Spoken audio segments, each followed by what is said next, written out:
পার্টির সাবেক রাষ্ট্রপতি পল্লীবন্ধু আলহাজ হোসেন মোহাম্মদ এরশাদ যখন ৯ বছর রাষ্ট্র পরিচালনায় সফলতা এনে দেশ ও জাতির উন্নয়নের শান্তির বার্তা দেশ ও জাতিকে একটি সুস্থির নিঃশ্বাস নেয়ার পূর্ব পরিকল্পনা করেছিল, ঠিক সেই সময় এদেশের ষড়যন্ত্রকারীরা নানান ষড়যন্ত্র করে সাবেক রাষ্ট্রপতি আলহাজ হোসেন মোহাম্মদ এরশাদের বিরুদ্ধে আন্দোলনের সংগ্রাম দেশ ও জাতির জন্য একটি ভয়াবহ দুঃসময় টেনে এনেছিলেন। জাতীয় পার্টির সাবেক রাষ্ট্রপতি পল্লীবন্ধু আলহাজ হোসেন মোহাম্মদ এরশাদ স্বেচ্ছায় ক্ষমতা ছাড়ার পরে একটার পর একটা নির্বাচনকে সামনে রেখে মহাসচিবরা এরশাদ সাহেবকে কারাগারে রেখে বারবার দলকে নিজের কবজায় নিয়ে নিজের মতন সাজাতে গিয়ে দলকে বারবার ভেঙেছে।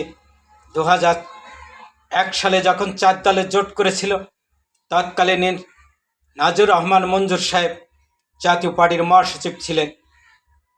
জাতীয় পার্টির সাথে বিশ্বাসঘাতকতা করে দলকে ভেঙে তার সঙ্গে জাতীয় পার্টির এরশাদ সাহেবের সবথেকে বিশ্বাসিত কাছের ব্যক্তি নেতাই রায়চৌধুরী, জাতীয় পার্টির তখন এরশাদ সাহেবের সবথেকে কাছের ও বিশ্বাসিত একদম ব্যক্তি ছিল। তিনি বিশ্বাসঘাতকতা করে নাজুর রহমান মঞ্জুরের সাথে চলে গিয়েছিল। আর একজন ছিল প্রেসিডিয়াম সদস্য ম্যাডাম রাজিয়া ফয়েজ, তিনিও এরশাদ সাহেবের সাথে বিশ্বাসঘাতকতা করে 4 দলের জোটের সঙ্গে যুক্ত হয়েছিলেন। আরও যুক্ত হয়েছিলেন যশোর জেলা পাগারপাড়া অভয়নগর বসিন্দা নির্বাচন এলাকার জাতীয় পার্টির নির্বাচনের জয় জয়কার ব্যক্তি MM আমিন উদ্দিন। এভাবে সারা বাংলাদেশ থেকে 2001 সালে জাতীয় পার্টির সাবেক রাষ্ট্রপতি আলহাজ হোসেন মোহাম্মদ এরশাদকে কারাগারে ঢুকিয়ে দলকে যখন আবার ভাঙন শুরু করলো, সেই সময় জাতীয় পার্টির